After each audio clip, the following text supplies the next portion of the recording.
All major Canadian airlines have suspended their flights to Cuba as the island nation warns it will soon run out of jet fuel. Air Canada, WestJet and Air Transit say they have plans to get customers home. Now, Cuba has long relied on Venezuela for most of its oil, but the U.S. has blocked those shipments since mid-December.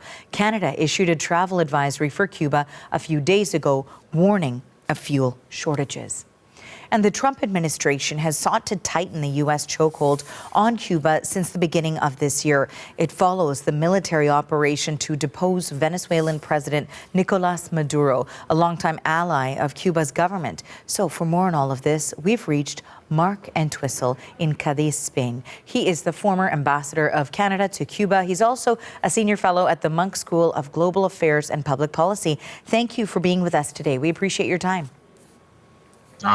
You're welcome, Arthur. Thanks.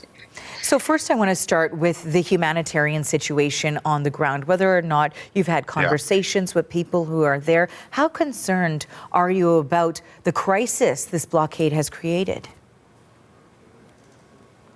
Well, number one, there is a humanitarian situation in Cuba, without question, and it's worsening. There have been shortages in Cuba, as people know, of foods and medicine for some time. Energy situation in Cuba has always been challenging. Some of these problems have their roots back to the days of the COVID pandemic, when Cuba shut down its entire territory effectively and hermetically sealed the country and shut down its tourism sector, which never truly recovered. But this time it is much worse than before and is being exacerbated without question by American actions to effectively choke or throttle the Cuban economy to the point where the regime collapses. That is the policy objective. And the humanitarian situation is real, absolutely, and it will get steadily worse. Cubans, though, the flip side, in a kind of counterintuitive way, Cubans are consummate survivalists. They've been under pressure, this kind of pressure. One of the very few countries in the world that's had such a comprehensive trade embargo from the United States, the most, arguably the most powerful economy in the world, for decades. And so they have systems in place, they have structures, they have a resilience in Cuban society that can bear a lot of deprivation and shortage, but there are limits to everybody, and the situation is critical.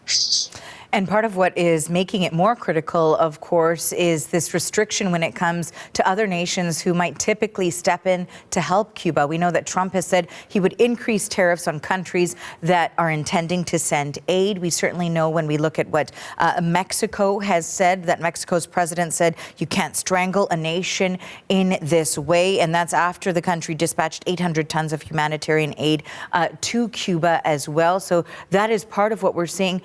So with all of that in mind, what avenues does the Canadian government have to assist Cuba right now? Well, the Canadian government, in a way, like the Mexican government especially, Europeans as well to some degree, but the Mexicans and us are in a tricky situation, to be honest, to be blunt about it. We've had, both Mexico and Canada have had uninterrupted relationship with Cuba going back well before the Cuban Revolution and throughout the Cuban Revolution. We were the only countries that Mexico and Canada that really stayed through the whole thing. We have been in the front seat of Cuban history for decades and decades. The Americans have been long gone from Cuba, and we've been there, and the Mexicans have been there. Any Canadian government, though, has a responsibility to manage its relationship with the United States smartly.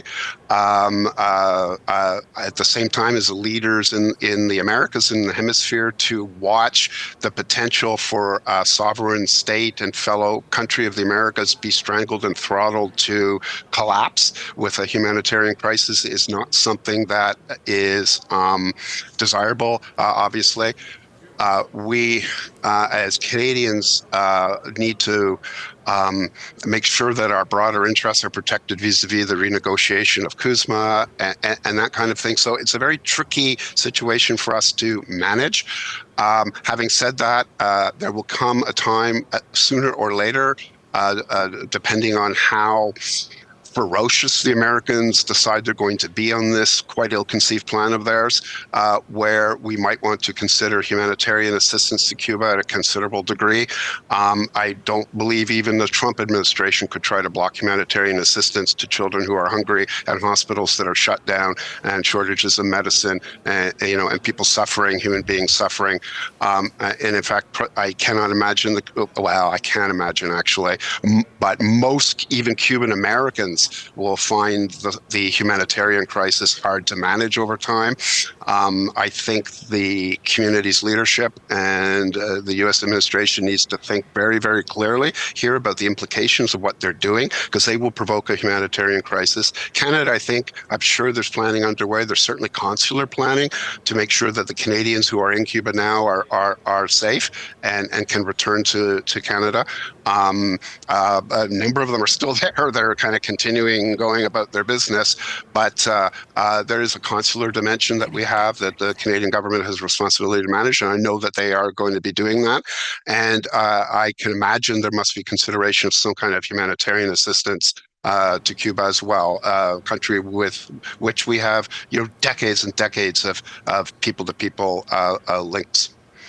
Finally, Ambassador Entwistle, in the last 20 seconds I have with you here, I wanted to ask, when we look at the comment from Mexico's president saying you can't strangle a nation in this way, we've watched what the United States has done with Venezuela, how long can the U.S. act in this way with its supposed objectives, with impunity? Well, Cuba is not Venezuela, first thing. Cuba is a very different place. It's a much more institutionalized structure, governance system. It has more cohesive structure. I believe that the assumption in the United States is that Cuba will simply fall because they have deemed that it must fall according to their assessment because they've cut off oil. I have been down this road, Dorothy, so many times in my life, and I would not underestimate the Cubans' ability to survive their way through this. The longer it goes on, where the Americans do not have a legitimate objective here except to harm other human beings, because you can have arguments about politics till the cows come home, but you can't use human beings as pawns. The longer it goes on in this way, the greater the pressure on the United States will be to reach some kind of more normal and appropriate response to Cuba. Ambassador Entwistle, I want to thank you for your time. That is Mark Entwistle. He's a former Canadian ambassador to Cuba, and he joined us today from Cadiz, Spain. Thank you.